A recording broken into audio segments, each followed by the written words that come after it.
জাতীয়তাবাদী ছাত্রদল যদি কর্মসূচি করতে পারে, এখানে কেন আমরা কর্মসূচি করতে পারবো? আমাদের এই 15 জুলাই ঢাকা বিশ্ববিদ্যালয়ে আমরা ছাত্রলীগের বিরুদ্ধে দাঁড়িয়েছিলাম, আমাদের ভাই বোনেরা এখানে হামলা শিকার হয়েছে। আজকে 2 বছরের পরে এসে স্যার আপনারা আমাদের এইভাবে ট্রিটমেন্ট করছেন কেন? ঢাকা বিশ্ববিদ্যালয়ে বিদ্যুৎ থাকবে না?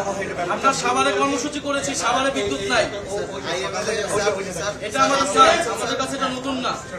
আমরা সাভারে কর্মসূচি করেছি, বিদ্যুৎ বন্ধ করে দিয়ে আমাদের ওখানে ককটেল হামলা করা হয়েছে। এখানে কোনো পরিকল্পনা থাকলে সেটা করেন। আমি দায়িত্ববান একজন ব্যক্তি হিসেবে আমি মনে করি তাইলে বিদ্যুৎ প্রোগ্রাম 3টায় শুরু হওয়ার কথা, আপনারা কোনো কিছুর বিকল্প ব্যবস্থা করে দেন নাই। ঢাকা বিশ্ববিদ্যালয়ে বিদ্যুৎ থাকে না, আপনারা কেন দায়িত্ব আছেন?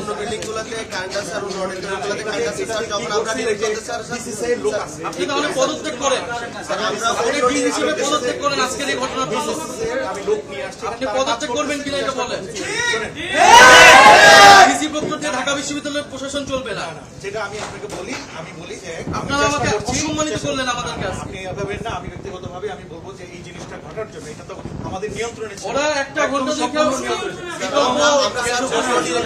আমি ওনাকে এবং ওনাকে স্যার আমরা স্যার আইএমএল এর জন্য নিয়েছি, সেখানে কারেন্ট আছে, কিন্তু যখন স্যার আমরা ডিরেক্টর স্যারকে কল দিয়েছি তখন স্যার বলতেছেন যে ইলেকট্রিসিটি নাই।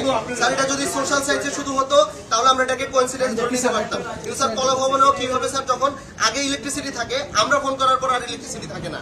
স্যার আইএমএল এ ইলেকট্রিসিটি আছে বাট আমরা ফোন করার পর আর ইলেকট্রিসিটি নাই। এটাকে স্যার আমাদের প্রশাসনের সবাই মিলে এই ডিসিশন নিছে যে শুধু টিএসসি তে কারেন্ট থাকবে আর ঢাকা বিশ্ববিদ্যালয়ে কোথাও থাকবে যদি না থাকে স্যার ব্যবস্থার দায়িত্ব আপনার, আপনি যেভাবে ব্যবস্থা করে দিচ্ছেন একটা দলের কিনা শুধু সরকার দলের।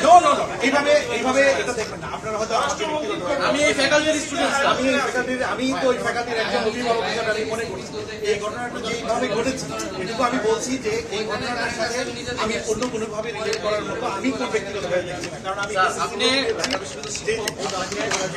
সম্মান করি, শ্রদ্ধা করি, আপনি অন্যভাবে নেবেন, কিন্তু আপনি এখন একটা প্রশাসনিক দায়িত্বে আছেন, আমি ওই জন্য আমিও প্রশাসনিক দায়িত্বে আছি, আমরা এগুলো বুঝি। ফলে এটা অবশ্যই এখানে বিরোধী দলের প্রতিনিধি আসবেন একজন, এখানে জাতীয় ছাত্র শক্তি তারা কর্মসূচি করতেছে, ঢাকা বিশ্ববিদ্যালয়ে একটা ক্রিয়াশীল ছাত্র সংগঠন, সেখানে 1-1.5 ঘন্টা ধরে বিদ্যুৎ নাই। এটা স্যার আমি আপনাকে বলি বিশ্ববিদ্যালয়ে এখন হাঁটু সমান পানি উঠতেছে, বিদ্যুৎ থাকতেছে না, আমি আপনাকে বলি মানে এইটা কি এই সরকারের নমুনা? আমি 3.5 ঘন্টা পর্যন্ত জেনারেটর চলেছে, জেনারেটর বন্ধ হয়ে গেছে। আপনারা যদি একটু খেয়াল করে দেখেন যে কতক্ষণ ধরে বুকিং ছিল, কিন্তু আমাদের কিন্তু আপনাদের প্রোগ্রাম না, এর সাথে সাথে কিন্তু পরীক্ষা আছে, আপনি জানেন তো। আমার ছাত্রীও কিন্তু পরীক্ষা দিচ্ছে, নিচে কষ্ট করে দিতেছে এবং আমাদের শিক্ষকরাও উপরে রয়েছে। আমি যেটা চাচ্ছি, আমি এইটুকু বলছি, চেষ্টা করছি যত তাড়াতাড়ি সম্ভব এটা করার ব্যবস্থা করার জন্য, এইটুকু বলছি। আর আপনাদের জন্য এইটুকু আমি বলতে পারি, একজন এইটুকু বলতে পারি যে এখানে আমার হাতে আসলে কোনো নিয়ন্ত্রণ ছিল না এই জায়গায়, এবং এটা ইনস্ট্যান্টলি ঘটনাটা ঘটেছে। এবং যারা আপনাদের যে প্রতিনিধি দুজনকে আমি বলি হচ্ছে এখন যেটা হবে, আপনারা বলেছিলেন একটু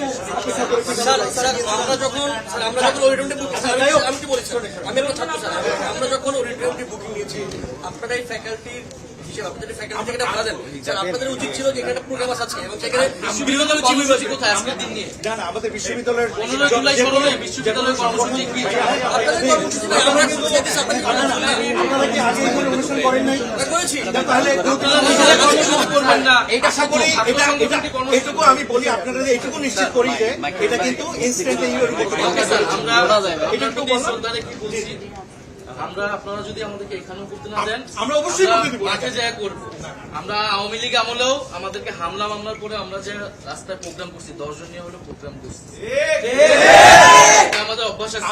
প্রথমত 14 জুলাই গেল, 15 জুলাই গেল, বিশ্ববিদ্যালয় প্রশাসনের কোনো কর্মসূচি আমরা দেখি না, এবং ছাত্র সংগঠনের কর্মসূচিতেও বিশ্ববিদ্যালয়ের কোনো ফ্যাসিলিটেশন তো নাই।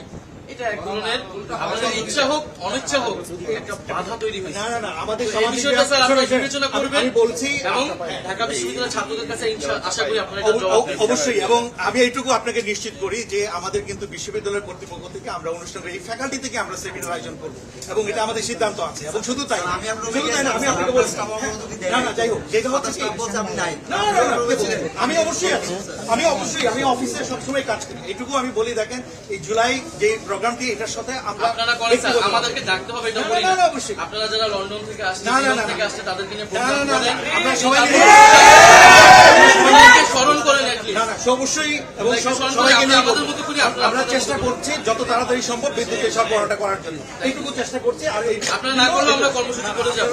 আমি চেষ্টা করছি এবং ভুলভাবে বার্তাটা নিবেন না, এইটুকু আমি শুধু আমার ব্যক্তিগত জায়গা থেকে বলছি। ঠিক অসুবিধা